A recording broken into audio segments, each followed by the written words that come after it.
invitation for governments to give us the support required to tackle this. Bold move for safer roads. FRSC to commence night operations. All the vaccines that have been received by Nigeria so far have been endorsed by WHO.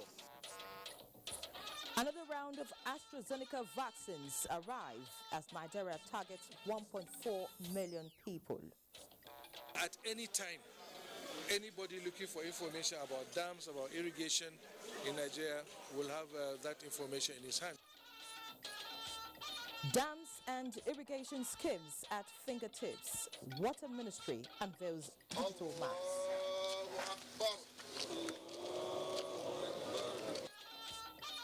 End of an era. Former Deputy Senate President bows out. Good evening and welcome to NTA Network News. I am Ian Ray John. Adola Komiakere joins me from Lagos. Tonight, security is on the front burner as President Muhammadu Buhari will on Thursday confer with security chiefs at the presidential villa, Abuja. The president returned to Abuja last Friday after 18 days in London, during which he attended an education summit and did health checks. The security forces have in the past few weeks taken the battle more robustly to insurgents, bandits and all other criminals troubling the country, and they are now surrendering in droves. The president will be brought up to speed on developments at the Thursday meeting, while plans to bring a decisive end to the challenges will be formulated. Meanwhile, Zamfara State Governor Bello Mohammed has tasked security operatives to intensify efforts towards the safe rescue of the kidnapped students and staff of the College of Agriculture and Animal Science, Wokura. A statement by the Director General, Media and Communication, Government House, Gosel Yusuf Idris, says the governor is saddened by the attack, which is coming at a time when government is strengthening security in schools across the state. The governor, however, eulogizes the timely response of the security personnel to the distress call, which he observed has lessened the intensity of the attack. Governor Mohammed, who sympathized with family of the slain victims and those in captivity, enjoined people in the state to remain calm as government is taking decisive steps to restore lasting peace in the state. Being the first to establish national platform on cross-border program in the ECOWAS sub-region, Nigeria is building on the successes it is gaining on the vision to combat terrorism and other trans-border organized crimes. Foreign desk correspondent Usman Aliyu now reports. Leaders of ECOWAS believe that cross-border cooperation is superior to unilateral action in the development of regions and the facilitation of much-desired integration. Well, that's their consensus at their high-level engagements, as explained by the Minister of State for Foreign Affairs at the inauguration of Nigeria's cross-border program. In spite of the various policies that tend to emphasize the primacy of borders as barriers to regional integration, Nigeria has spared no effort in bringing its neighbors together in the region and giving leadership by example in trans-border management. The benefits of this new plan are enormous. Nigeria is a powerhouse of ECOWAS, and most of the corridors that involve Nigeria, like the Maradi-Katsina corridor or the Semi-Krake corridor, are some of the major corridors that we have in West Africa. The volume of goods and services and movement of people within the corridors is very, very enormous. With this cooperation with our neighbors, it will help to ensure security and management of borders for the benefit of Nigeria and her neighbors. The Cross-Border Cooperation Support Program 2021-2025 is expected to consolidate on the relations between Nigeria and her neighbors. Usman Aliyu, NTA News. And in Katsina State, Governor Aminu Bello Masari has called on the Nigeria Customs Service to conduct a full-scale investigation into the circumstances that led to the death of 10 persons and left many others injured when a border vehicle lost control while on official duty along Jibia town. The governor made a plea when the delegation of the Controller General of the service paid him a condolence visit. Shehu Adamu reports. To the incident which led to the death of 10 people, with many injured as a result of suspected brake failure in one of the vehicles of the Sector 4 unit of the drill while on official duty at Abuja town, Governor Aminu Bello Masari requested for full-scale investigation and compensation be paid to the families of the deceased and that of the injured. The governor therefore advised border security to always utilize intelligence and involve border communities in the fight against smuggling rather than chasing defaulters with vehicles into densely populated areas to avoid occurrence of similar incident. The leader of the Nigerian Customs Delegation, Acting Assistant Controller General of Customs, Muhammad Ubagarba, said investigation is ongoing and officers found wanting will be punished. One government brings in policies for the protection of the economy, and the security agencies want to implement such policies. Now the people, the community, the border people, they will see this community, the security agencies are trying to block them for getting their livelihood. At the palace of the Emir of Katsina, the delegation interacted with the families of the deceased, while the Emir Abdul Mumin Kabir Usman called on all security operatives to always involve traditional rulers in the fight against criminal activities. The Acting Assistant Controller General of Customs later visited the injured persons receiving treatment at a private hospital in Katsina. Shehu Adamu, NTA News. In other news, Vice President Professor Yemi Osinbajo has expressed satisfaction with the work done by the African Export-Import Bank and the interest shown in the areas of health, infrastructure, trade facilitation and tourism. This was while interacting with a delegation from the bank led by its president, Professor Benedict Orama. State House correspondent Jide Onifade reports. Afrexim, as explained by the delegation, is investing in trade and health infrastructure and is also involved in the procurement and distribution of COVID-19 vaccines to African countries, including Nigeria, to enable the continent to achieve immunity. The bank is also planning to establish national quality assurance centers in parts of the country in order to support and upgrade exports of commodities from Nigeria. The Vice President said it is important because one of the problems the country has had with its exports is really the problem of quality assurance and making sure that there are facilities to test the export products and get all of the agencies working together. While thanking the bank for its support, Vice President Osinbajo noted that the federal government's programs in the micro, small and medium enterprises sector, particularly in the Shared Facility Initiative under the National MSMEs Clinic, are important and deserving of Afrexim's backing. He said the initiative, which is implemented in collaboration with state governments and aimed at developing manufacturing clusters across the country, could be enhanced through partnership with the bank. Earlier in his presentation on some of the bank's projects across Nigeria, Orama said Afrexim has plans of investing in important sectors of the Nigerian economy, including health. The chief executive officer also disclosed an arrangement under the Afrexim Bank facility to deliver 400 million doses of the Johnson & Johnson COVID-19 vaccines to Nigeria over a short period of time. In the State House, Jide Onifade, NTA News. And still looking at the economy, how realistic are the budgeting parameters when compared with global and local economic indices? These are some of the areas of concern as the executive and legislature assesses projections on expenditure and fiscal strategies from 2022 to 2024. National Assembly correspondent Lamiale reports on the House of Representatives public hearing on MTF FSP. The House of Representatives received the Medium-Term Expenditure Framework and Fiscal Strategy Paper 2022 to 2024, detailing basic estimates and assumptions for the budget for the next 3 years on the 8th of July 2021.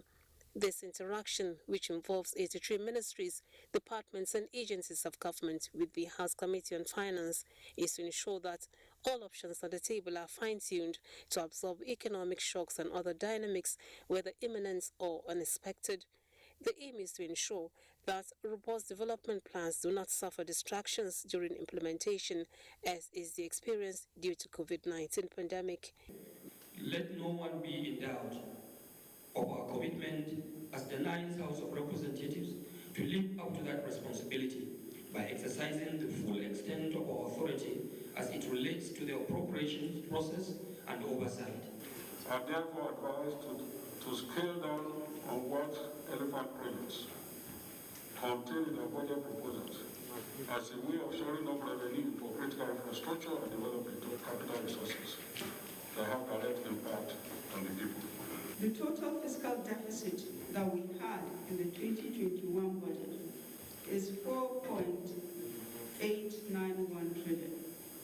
This is slightly higher than the 4.64 trillion that we are projecting in 2022. So when you look at the answer, you find that the deficit is beginning to decline from 2022 right through to 2023 and 2024. The forum will enable exchange of ideas and bring to the surface underlying challenges in the overall performance of the economy across sectors. Much as we have been conservative in projecting revenues, we still see that we are underperforming in revenues. So it means we are relying increasingly on borrowing to finance the activities of government. More MDAs will make an appearance before the committee as the October timeline of budget presentation draws near. From the National Assembly, Lami Ali, NTA News. Meanwhile, hope rises for another set of 774,000 persons waiting to benefit from the extended special service works as the federal government is to redesign and extend the scheme beyond the first phase. National coordinators of the Directorate of Employment are already meeting to give account of the success of the program in their zones. Minister of State, Labour and Employment, Festus Keyamo, said the review is to guarantee adequate preparation that will make future implementation of the program hit-free and sustainable. Let me at this point remind us that our mission here is to fashion new and effective ways of achieving our goals in the face of COVID-19 pandemic. The Federal Executive Council has already approved SPW as one of its poverty reduction strategies. So the next one they will now be determined by this report that we send. Because Mr. President, like I said, has expressed a desire to continue with this program. And so we need to go back to Mr. President with a clear template of how we did and what we need to do to improve. Keyamo says the extended special public works is part of President Buhari's agenda to empower the vulnerable members of the society through various skills acquisition programs in all the local government areas of the Federation. The federal government is reaffirming commitment to the full utilization of dams across the country and ensuring that Nigeria attains targets on water supply and food security. Minister of Water Resources Suleiman Adamu stated this at the official launch of the compendiums and digital maps of dams and irrigation schemes across the country, as well as code of practice for dam reservoir operation in Nigeria. Olusheye Adiagbo has details.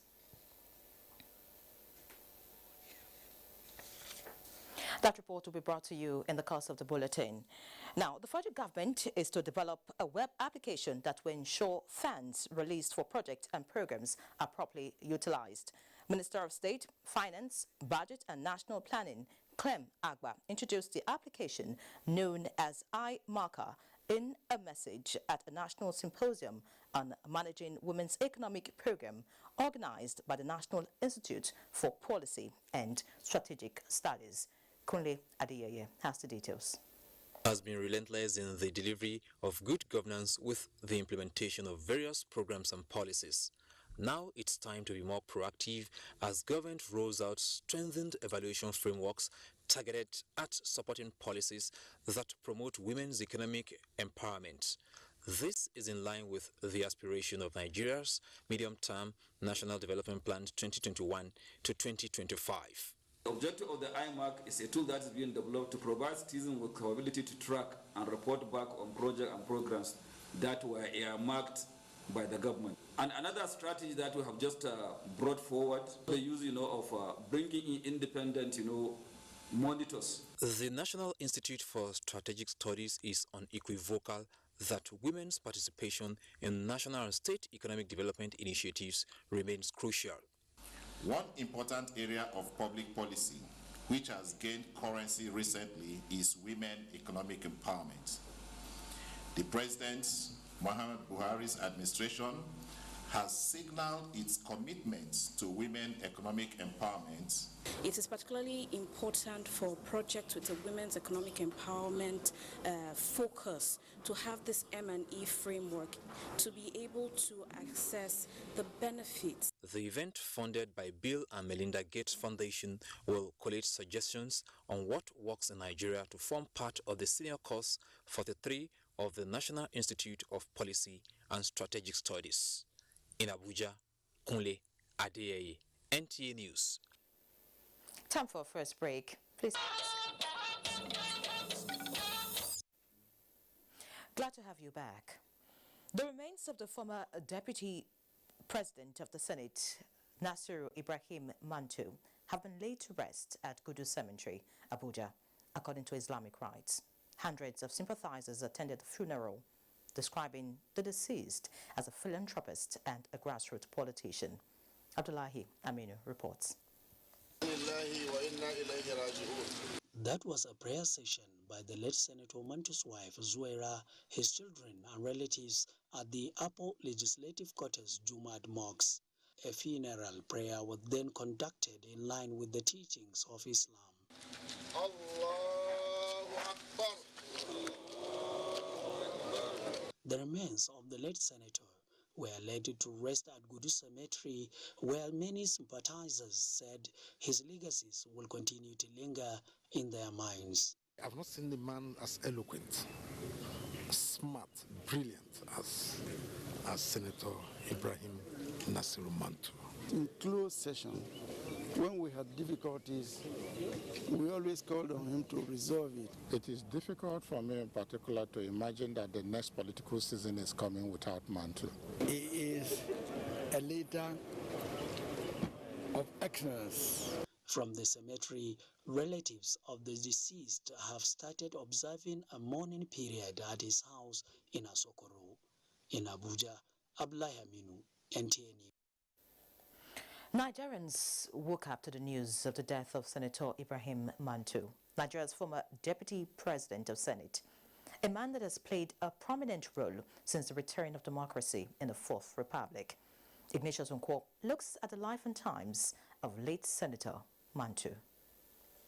And I think it is only credible leadership that can attract such a visit of the #1 citizen of this country to the office, not to the chambers of the President of the Senate. Vintage Senator Nasiru Ibrahim Mantu, eloquent, confident and down-to-earth, qualities that endeared the politician, teacher, technocrat and community leader to both friends and foes. Now it's time for Senator Ibrahim Mantu to back the stage, as it is the reality of life to have time to be born and time to die. Born in Chancellor Village in Gindiri district of Mangu local government area of Plateau State 74 years ago, died in 2021 in Abuja. Mantu, a holder of teacher and diploma certificates, also had bachelor's degree in political science from the Washington International University. The Plateau politician was also awarded honorary doctorate degree by the Federal University of Agriculture, Makurdi, Benue State, University of Jos, Madonna University, Okija, and the University of Applied Sciences and Management, Port Novo, Benin Republic. He came into national limelight in 1978 after he was elected Deputy State Chairman of the NPN in Plateau State and later a pioneer member of the Liberal Convention. Ibrahim Mantu also held and pioneered many other national political parties and participated in many national conventions. He was first elected senator in the Senate that never convened during the short stint of General Abdulsalam Abubakar. He was re-elected as senator in 1999, representing Plateau Central Senatorial District, and became the chairman, Senate Committee on Information, and was subsequently elected Deputy President of the Senate in 2003.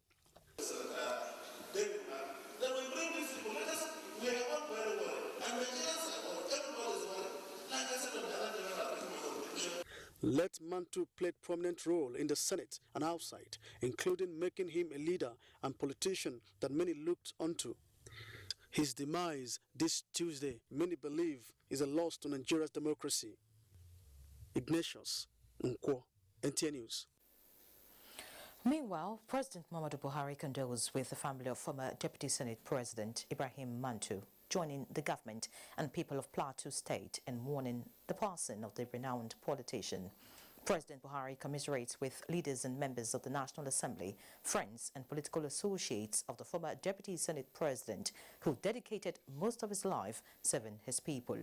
The President prays for the repose of the soul of the departed, believing his legacy of reconciliation and promotion of peaceful coexistence will always be remembered, especially in bringing more harmony in the state and the country at large. Also, it has been an outpour of tributes from Nigerians, describing the late former Deputy Senate President as a bridge builder, as compiled by Elizabeth Omori. Obasanjo has expressed shock over the death of the former Deputy Senate President Ibrahim Mantu, declaring that he served his country meritoriously.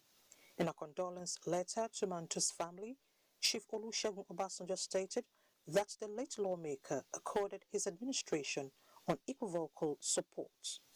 Similarly, the President of the Senate, Ahmed Lawan, has described Mantu as a brilliant politician who exhibited quality representation to the people of Plateau Central Senatorial District as a two-term senator between 1999 and 2007.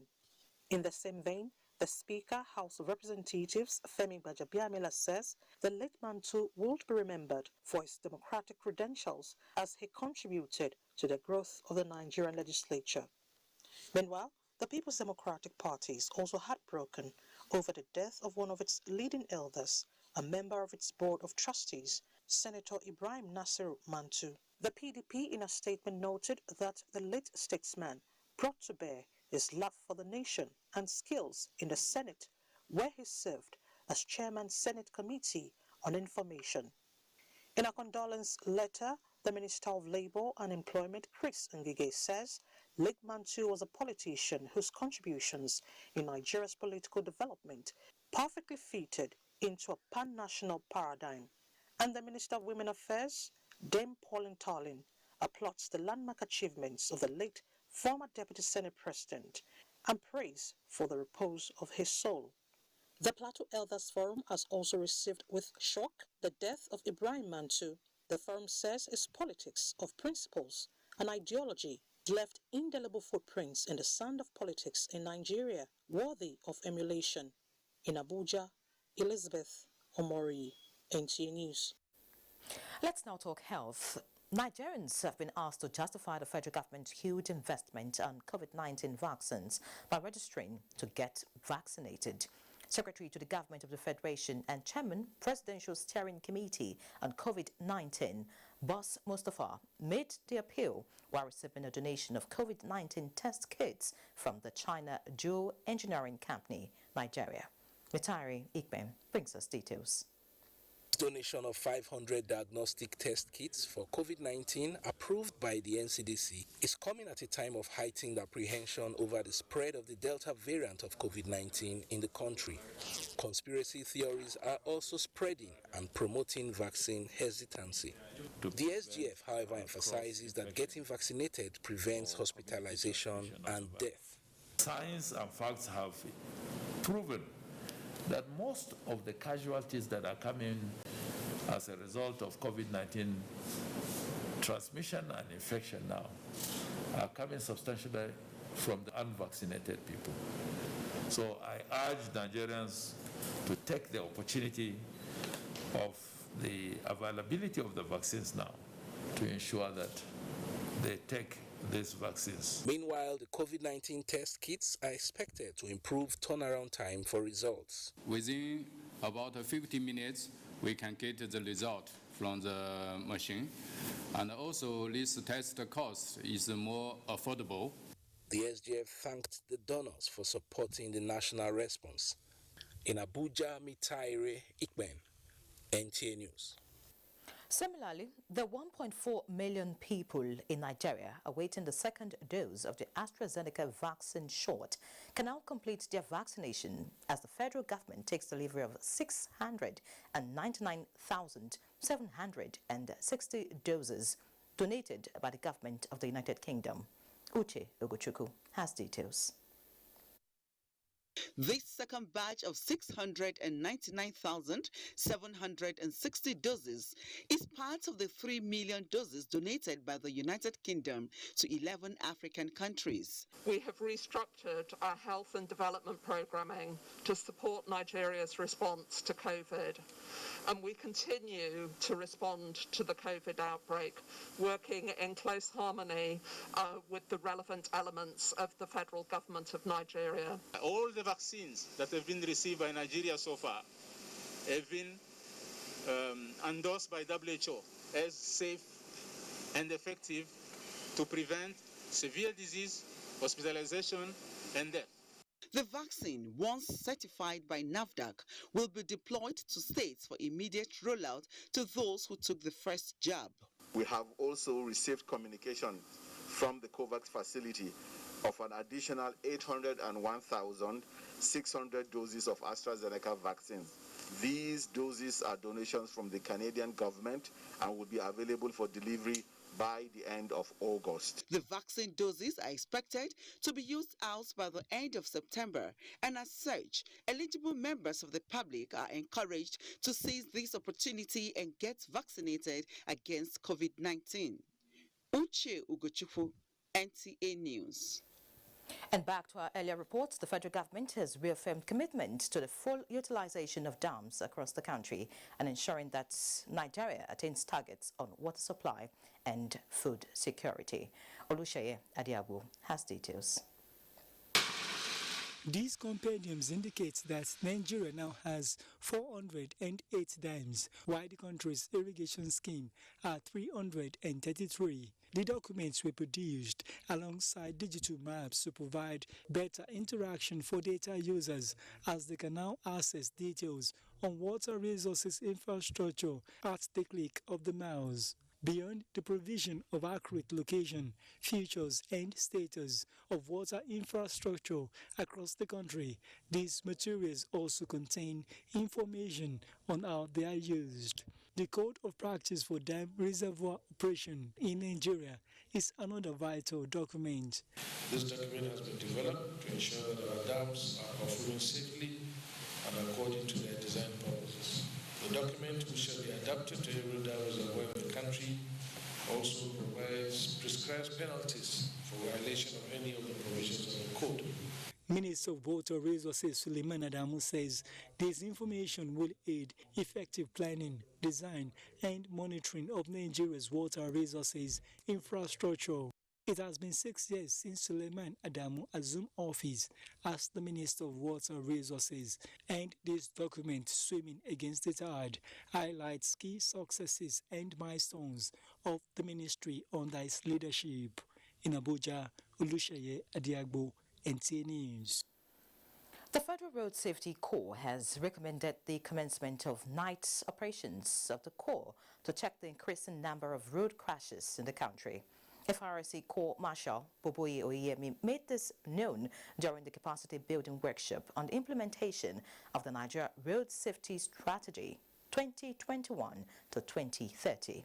Oyemi Ajayi has details. The Federal Road Safety Corps has maintained that over time, 90% of road crashes in the country occur at night, specifically between 1 a.m. to 4:30 a.m. due to less visibility, absence of traffic management officers, drivers overspeeding amongst others, leading to high rates of fatalities and injuries. This informed the Corps' stand to plead for recommendation to commence 24 hours operation, especially at night, with the support of other security agencies. You wake up and just see that a crash has occurred 2 a.m., 3 a.m., and the least is 10 loss of lives. It is a worrisome dimension. With the Executive Order 7 by the federal government in place, which gives private organizations tax holidays for construction of roads in parts of the country, it is believed that road networks will be rehabilitated for safety and movement of motoring public. there's need to strengthen our monitoring and evaluation policy for evidence-based decision making so that we will be able to make an evidence-based policy on traffic and road management across the country. The Corps is working on the implementation of the Nigerian Road Safety Strategy 2, 2021 to 2030, a long-term policy document approved in December 2020 to strengthen safer roads in Nigeria. Oyeyemi Ajayi, NTA News. Let's pause here in Abuja and let Adeola feed us from Lagos. Adeola, it's over to you.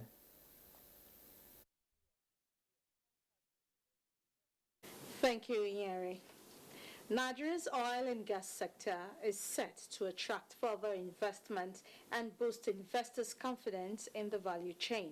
Experts in the industry give a submission on the wake of a presidential assent to the Petroleum Industry Bill. Abolade Salami reports. Journey of over 20 years on creating a suitable and practicable path for Nigeria's oil and gas industry to have a strong footing in its operations felt the breath of a fresh air with the signing into law of the bill by President Muhammadu Buhari. The law industry players submit will further drive stability and growth in the sector with a view to unbundling the Nigerian National Petroleum Corporation. At least with the signing of this document, there will be a law now that will make Nigeria to effectively carry out her oil and gas activities very well. And for the international oil and gas companies or communities, at least there will be a document for them to look now critically and see how they can come in and contract. With the objective of the petroleum industry law designed to overhaul and transform the country's main economic resource, experts say the aspect of the law that allows direct payment of 3% to host communities is a way to solve the numerous neglect suffered in time past by the various oil-rich regions. I will tell you, the 13% go to the state, and even those, the host communities, the crude oil-bearing communities, don't get a dime out of the 13%. It's not a matter of just going there and seeking borehole. So what the governors are looking for now is that they've lost that access to such an amount of money for political campaign. And one of the factors that I'm looking at, because according to the law, you're going to have oil companies now playing all of this, now being a major player in this fund. And if we have to go by the history of what the oil companies can bring to the table, it's left for the communities to come and say, this is how we want our community to look in 10 years. And you draw up a plan. While the country celebrates the passage of the bill into law, experts have called for full implementation of the petroleum industry law to sustain growth of the sector. In Lagos, Abolade Salami, NTA News. The federal government and the Central Bank of Nigeria need to introduce pragmatic measures that can ease access to foreign exchange to genuine manufacturers to boost local production and stimulate businesses and the economy. This was part of a 6-point communique issued at the end of the NEC meeting of the Association of Senior Civil Servants in Nigeria in Lagos. Imoliayo Tokede Ogunfowora has details. National President, Association of Senior Civil Servants in Nigeria, Tommy Okon, said accessibility of forex by manufacturers must be prioritized in view of the critical role they play, not only in local production of goods, but also in job creation, especially at a time the country is making efforts to get the youth gainfully employed. If there's a local production of goods and services, you find out that it will stimulate the business and the informal economy will also boom. The association also drew the attention of the federal government to an urgent need to restore the payment of gratuity to public service employees in the country. They lamented that since the Pension Reform Act 2004 was enacted, payment of gratuity has been facing series of challenges. Pension is paid monthly. Gratuity is a lump sum that you are given in appreciation. So once you give that, the issue of shouting for pension delayed and so on will be checkmated, because that will stabilize any worker in order to plan for his pension. Among other issues discussed by the union are insecurity, the state of the naira, and the need to strengthen the association in pursuit of members' welfare. They also called for improvements in the general living condition of the people. In Lagos, Imoli Ayotokede, Ogunfowora, NTA News. Well, the network news will continue after this time out. Please stay with us. Glad to have you back. The Petroleum Industry Act, signed by President Muhammadu Buhari, has continued to be applauded by key players who describe it as key to positioning Nigeria as one of Africa's top energy markets. By integrating 16 petroleum laws into one comprehensive and distinct document, the Act provides a clear framework to boost oil and gas output in the country. Lydia Sampson reports that Minister of State Petroleum Resources Temipre Silva had an interface with journalists in Abuja on his 2-year stewardship, revealing that more on the Petroleum Act will be unveiled at the Federal Executive Council meeting by the President. Records indicate that much has been achieved in the oil and gas sector under Temipre Silva's 2-year stewardship, from the auto gas policy to a declaration of decade of gas, all targeting monetization of Nigeria's huge untapped gas resources, to the latest, which is the signing of the Petroleum Industry Act by President Muhammadu Buhari. Temipre, who justified the 3% allocation to host communities, however, insists that more on the act will be unveiled at the Federal Executive Council meeting. For us in the Niger Delta, I asked them, 3% of something, is that not better than 100% of what you don't know? What we want to achieve, the philosophy behind this bill, is to attract investors to Nigeria, to produce as much of this crude in the ground as possible. As the industry commences operations under the Act, he says, despite COVID-19 pandemic-induced recession, the sector has surpassed its targeted 9 mandates. When we started in 2019, the president handed down 9 mandate areas. So far, I can tell you without fear of favor that we have ticked all the boxes, from eradicating cross-border border smuggling or PMS, the completing the gas flare commercialization and LPG penetration, increase the crude oil production, reduce cost of oil production by at least 5%, facilitate the passage of the PIB.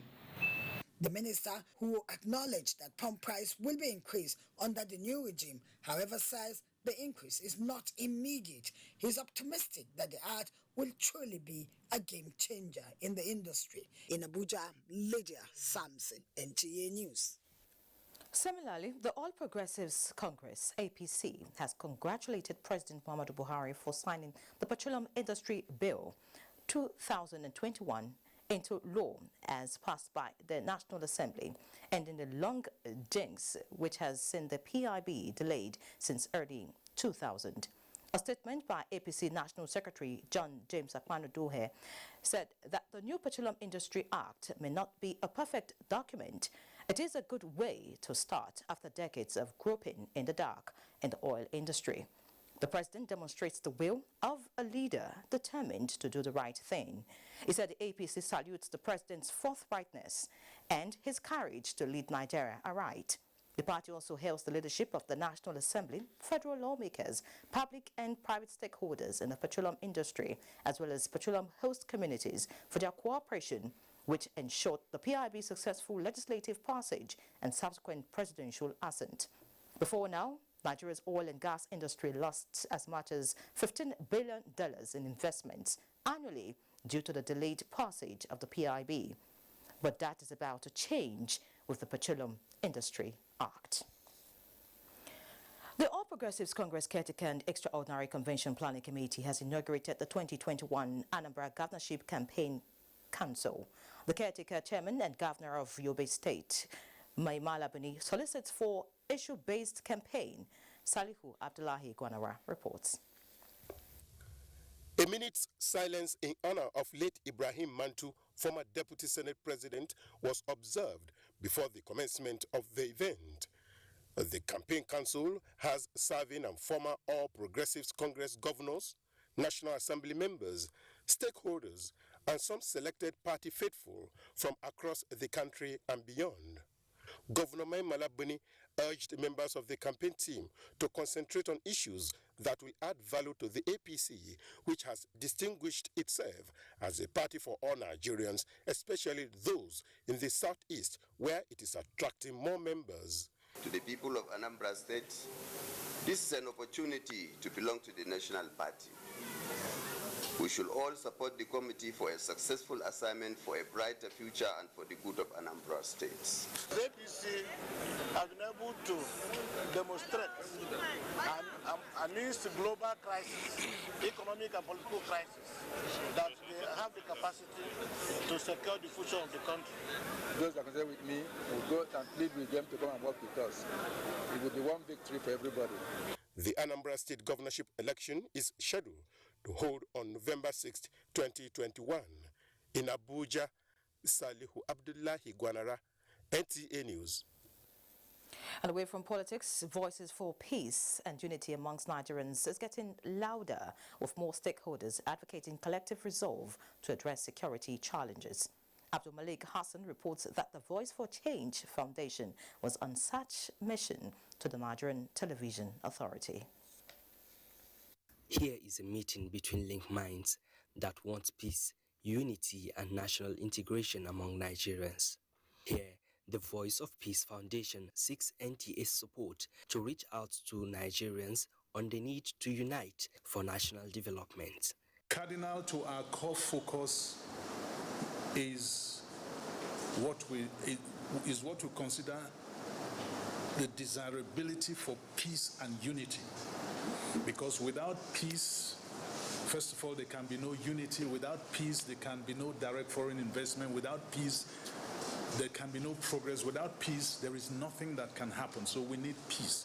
And that is what we have taken upon ourselves to go around the country and preach. This country needs prayers, needs health. But prayers alone will not serve. We must be practical. We must go out and do something positive to get the change we all desire. And the ambassadors of Voice for Change have taken out the gauntlet, and it is up to all well-meaning Nigerians to join forces with the ambassadors of Voice for Change so that we can move this country to the next level. With this understanding for cooperation to facilitate mutual benefit, hope seems to have been raised for success. In Abuja, Abdul Malik Hassan, NTA News. Time now for business news, and Benny Adams is here.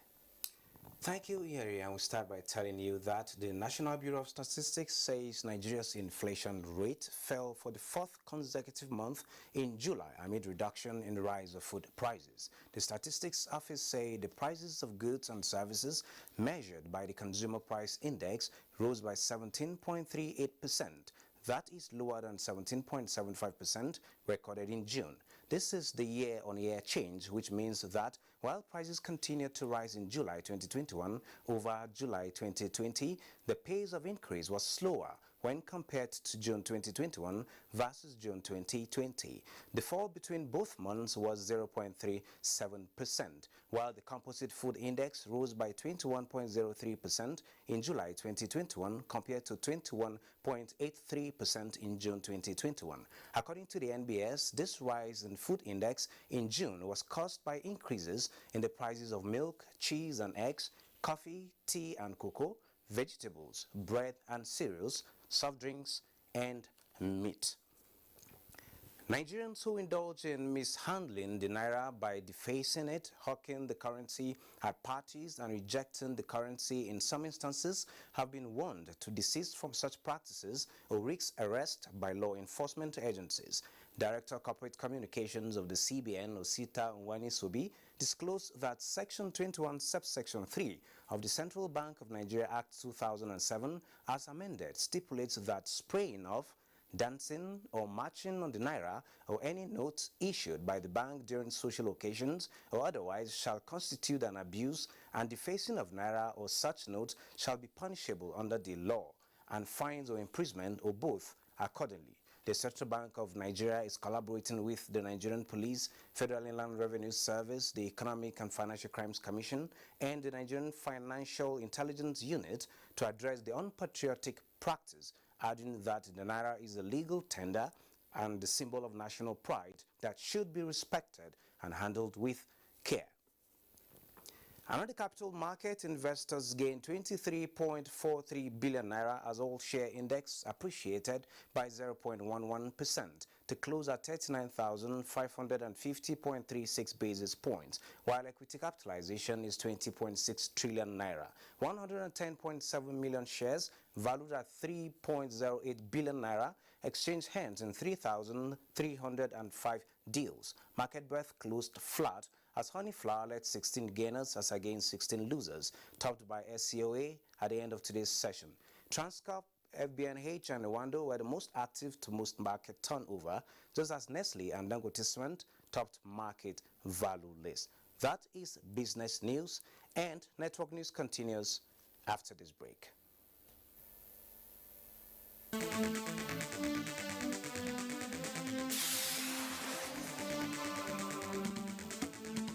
On the wings of democracy comes conflicting issues in party politics. That's our focus on NTA Tuesday Live this week. Tuesday Live, every week at 10:30 p.m. promises to be educative and incisive. Join us.